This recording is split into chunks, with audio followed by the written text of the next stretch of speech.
இன்று மாற்றத்தின் நாள். மாற்றம் உண்டு.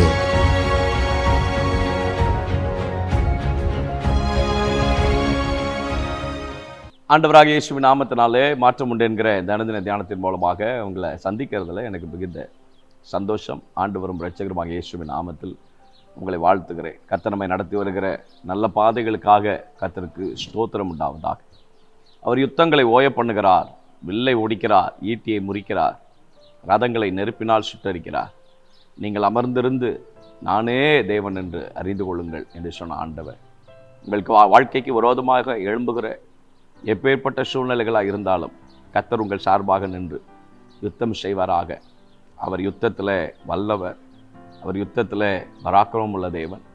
ஆகவே அப்படி ஓங்கிய புயமும் பலத்த கரமும் உங்களோடு கூட இருக்கும் பட்சத்தில் ஒருவராலும் உங்களை மேற்கொள்ளாதபடிக்கு தேவனுடைய அதிசய செயல்களும் அற்புத செயல்களும் உங்களை நடத்தட்டும் என்று நான் ஜெபம் பண்ணுகிறேன். 46ஆம் சங்கீதத்தில் மிக அழகாய் கர்த்தர் எழுதி வைக்கிறார்.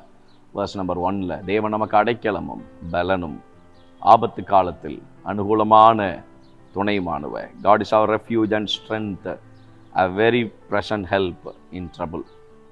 தேவ சமூகத்திலே தேவனுடைய உதவிக்காக காத்திருக்கிற யாராக இருந்தாலும் சரி, சங்கீதக்காரன் சொல்லும்போது சொல்லுகிறார், தேவன் ஒருவரிடத்திலிருந்து மாத்திரமே எங்களுக்கு ஒத்தாசை வர முடியும்.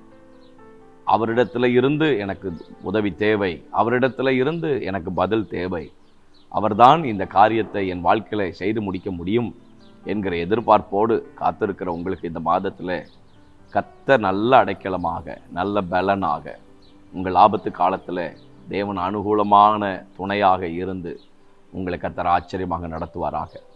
தேவ பிரசன்னத்தை எதிர்நோக்கி இருக்கிற ஒவ்வொரு தேவனுடைய பிள்ளைகளுக்கும் கர்த்தரே, ஆகவேதான் சங்கீதக்காரன் சொல்லும்போது சொல்கிறார், அவரே நம்முடைய பாத்திரத்தின் பங்கு, அவர் நம்முடைய தயாபரர், அவர் நம்முடைய தயாபரர், அவரே நம்முடைய சுதந்திரம், அவரே நம்முடைய பாத்திரத்தின் பங்கு. நமக்கான எல்லாவற்றையும் தாராளமாக தரக்கூடிய தயாளன் அவர். அவர் சகலவற்றிலேயும் உங்கள் வாழ்க்கையில உங்களுக்கு நல்ல அடைக்கலமாக, உங்களுக்கு நல்ல பலனாக, உங்களுக்கு தேவையான சூழ்நிலைகளிலே உங்களை சூழ்ந்து நின்று காக்கக்கூடிய நல்ல கேடகமாக, ஆபத்து காலத்தில் அனுகூலமான துணையாக கர்த்தர் உங்களோடு கூட இருந்து ஆபத்து வரும்போது யோசபாத் ஆண்டவரை பார்த்து சொல்லுகிறான், ஆண்டவரே எங்களை துரத்த நினைக்கிறார்கள். கர்த்தர் சொல்றார், துரத்தும் போது ஓடாத, அமர்ந்திரு என்றார். அமர்ந்திரு, தரித்து நில் என்றார். ஓடாத, தரித்து நில். வெயிட் பண்ணுங்க, கர்த்தர் செய்கிற காரியத்தை பாருங்க. நிறைய விஷயங்கள்ல நம்மளை துரத்த நினைக்கலாம், நம்முடைய ஸ்தானத்தை விட்டு தள்ள நினைக்கலாம், நம்முடைய இடத்துல இருந்து நம்மை குலைக்க நினைக்கலாம். தேவ தரிசனங்களை தேவ திட்டங்களை சீர்குலைப்பதற்கு சத்துருவானவன் நம்மை எப்படி ஆகிலும் முதுகு காட்டி ஓட பண்ண வேண்டும் என்று சொல்லி அவன் யோசிக்கலாம்.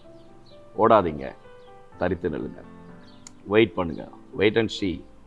நீங்கள் பாருங்க, கர்த்தர் செய்கிற காரியத்தை பாருங்க. Be still and know that I am your God என்றார். இதே அதிகாரத்தில் எழுதுகிறார், நீங்கள் அமர்ந்திருந்து நானே தேவன் என்று அறிந்து கொள்ளுங்கள்னு எழுதுகிறாரே. வெயிட் பண்ணி பாருங்க, கர்த்தர் உங்களுக்காக செய்யக்கூடிய யுத்தம் பயங்கரமானது. அவர் யுத்தத்தில் வல்லவர், மகத்துவமான காரியங்களை, மேன்மையான காரியங்களை அவர் உங்கள் வாழ்க்கையில் செய்வார். தேவனே, இயேசுவின் நாமத்தினாலும் உங்களுடைய பிள்ளைகளுக்காக நாங்கள் ஜெபம் பண்ணுகிறோம். கர்த்தருடைய கிருபையும் தேவனுடைய பிரசன்னமும் ஆளுகையும் நன்மைகளும் உங்களுடைய பிள்ளைகளை சூழ்ந்து கொள்வதாக. எதிரிட்டு வருகிற எத்தனை சூழ்நிலைகளாக இருந்தாலும் கர்த்தர் அதன் மத்தியில் கூட இருந்து அற்புதமாய், ஆச்சரியமாய், மேன்மையாய் காரியங்களை நிறைவேற்றி கொடுக்கிற நல்ல கிருபைகளுக்காகவும் நாங்கள் ஸ்தோத்திரம் பண்ணி நாங்கள் ஜெபம் பண்ணுகிறோம். எதிர்த்து வருகிற எல்லாவற்றையும் நாங்கள் உடைத்து ஜெபிக்கிறோம்.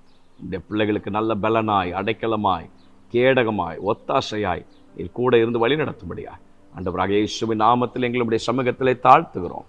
தொடர்ந்து இப்படி கிருபை தாங்குவதாக இயேசுவின் நாமத்தில் ஜெபிக்கிறோம் நல்ல பிதாவே. ஆமென், ஆமென், ஆமென். May God bless you. ஆண்டவர் உங்க கூட இருந்து உங்களை ஆச்சரியமாக, அற்புதமாக நடத்துவாராக. சோர்ந்து போக வேண்டாம், தைரியமா இருங்க. உங்களுக்காக யுத்தம் பண்ணுகிற ஒரு அற்புதமான ஆண்டவர் ஒருவர் உங்களோடு இருக்கிறார். அவர் நிச்சயம் உங்களுக்காக யுத்தம் பண்ணுவார். God bless you.